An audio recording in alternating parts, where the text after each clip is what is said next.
ဟုတ်ပြီအခုတခြားအစားတောက်ရေးဆိုလဲတခြားပရိဒါတင်နေလှူကြတယ်အမအနေနဲ့အလူရှင်နေနဲ့လာတာဖြစ်တဲ့အတွက်အလူရှင်တွေရဲ့အလူငွေတွေကိုအမကျန်တဲ့နေရာတွေမှာစွတ်စွတ်ပုတ်ပုတ်လေးရောက်သွားအောင်အမလှူပေးတာအခုပြီးတော့တချို့တွေကကြားတယ်အမကိုပြောကြတယ်ပေါ့နော်ဒါတခါလေးပြောရတာပေါ့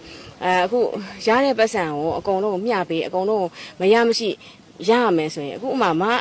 ကအခုတအုပ်ကို30ပေးရဆိုရင်ရသွားတဲ့သူအနေနဲ့စွတ်စွတ်ပုတ်ပုတ်သူ့မှာလှုပ်ဖို့ရတယ်အဲ့တော့တခြားပရိဒါအသင်းတွေကလည်းတယောက်ကိုဘလောက်လှူကြတဲ့ခါမှာသူ့မှာစုမိဆောင်မိဆိုတဲ့အခါကျတော့သူ့အတွက်ပြန်တဲ့ထူထောင်ရေးအတွက်အဆင်ပြေ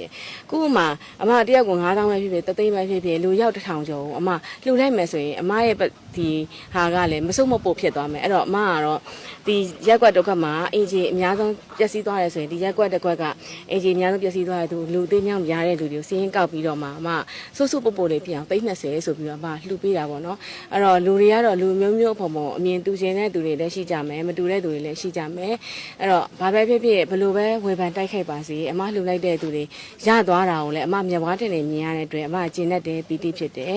အမဝေဖန်တိုက်ခိုက်တဲ့သူတွေလည်းဒါအမတို့ကတော့